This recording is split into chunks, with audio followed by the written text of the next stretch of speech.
Here are the 10 biggest lessons I learned after generating more than $4 million right, as a digital marketer.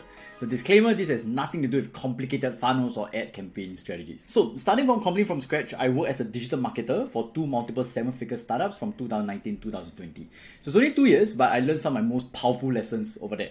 So besides learning from courses and seminars, I had the privilege of being mentored by many amazing entrepreneurs, marketers, speakers, trainers, which helped me to generate about $4 to $5 million in total.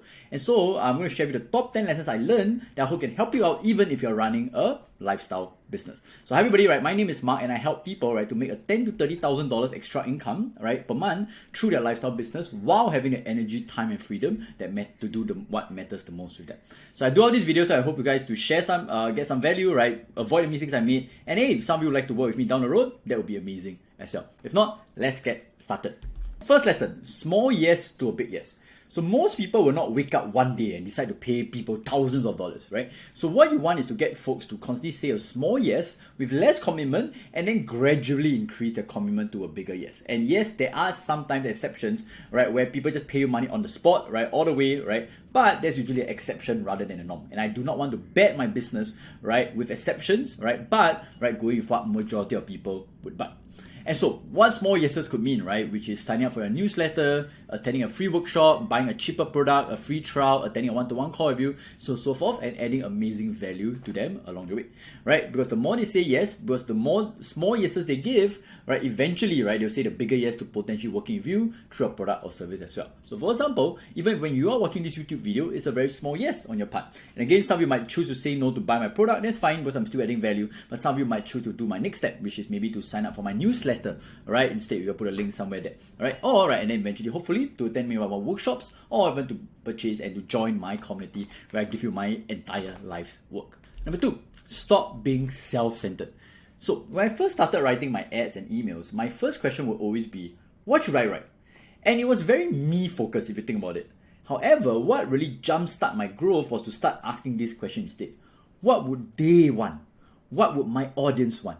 And this is what I call second position, right? Putting yourself in a position, right, of the people you're trying to help, right? And seeing what they would like from their point of view rather than me.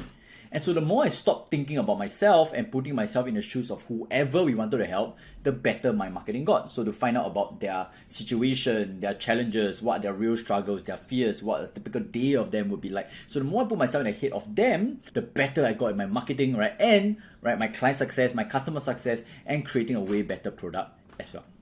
Third lesson, survey your customers and clients. So no marketing book or program will beat trying to understand your potential or existing customers, right? Because the best way to do it is by conducting surveys. It's one of the topics I get most of my clients to do first, as doing that alone can easily lead to a massive wave of sales and results. And what do you want to ask, right? You can ask their goals, their challenges, their topics they're interested in, so on and so forth. And you don't have to spend countless hours doing it. A simple survey form can suffice too. And this beats, right, guessing and just trial and error. Shifting beliefs.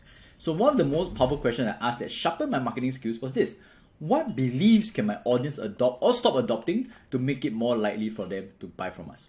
So for example, some of the beliefs, right, I would like others to have for my own community, my own program, right, is this: building a lifestyle business is one of the most effective ways for you to make more money, right, have more freedom and enjoy your life. People, as long as they take action, have a high chance of succeeding as long as they join my program or my community. People have what it takes to make an extra $10,000 to $30,000 per month for a lucrative lifestyle business. And so after I'm clear about the beliefs I want my audience to adopt, I'll include some things in my content with stories, right? My programs, my workshops, I'll share stories, metaphors, insights, lessons that will get them to adopt these beliefs, right? However, please note that it's important to actually believe in whatever you're trying to promote. Not doing so simply means you're incongruent and frankly pretty unethical. Next lesson, hooks, hooks, hooks. So no matter how great your piece of content or product is, no one will care if they're not attracted to check it out in the first place. So this simply means your title, your headline, your first few seconds of the video, or even the photo needs to be attractive enough to hook people in the first place. So this is especially important in today's world, right, where people's attention span is pretty short. And if you're also worried about being clickbaity, I also learned that titles are only clickbaity when you don't deliver what you said. So for example, if you say you're going to share your best lessons after generating more than $4 million as a digital marketer, you better deliver that, and I hope I've been doing it so far. Next lesson, stop giving advice. So imagine if I change my title to this, how you can make $4 million as a digital marketer. Will you be more or less likely to read this? Probably less, right? And especially because I'm not a very established or well-known person right out there, right? You probably might not even care about my piece of advice. However, right, by sharing this as these are the biggest lessons I had when I generated $4 million, by sharing this as some of my biggest lessons from my own experience, right, more people will tend to check it out. And I realized that people do not respond well when creators give generic advice to their audience. So instead, right, the audience will usually want to hear from your experience, your lessons, your thoughts instead. If you want to give advice, you can reframe it as suggestions instead as well. People are more accepting of that. Next lesson, how I guarantee views and engagements even when I was starting out. So imagine if today your favorite celebrity, let's say Taylor Swift, right, posts good morning on social media today. How many responses do you think she will get? On the other hand, what if I publish the same post, good morning? You'll probably get crickets, right? And I asked the above to simply show that sometimes what works for famous gurus, right, or creators might not work for people who are newer like us.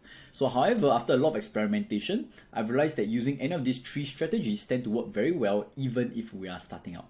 Number one, leverage. So in a way, you are using the established brands from others. My most engaged post was about Taylor Swift, which had more than 11,000 comments.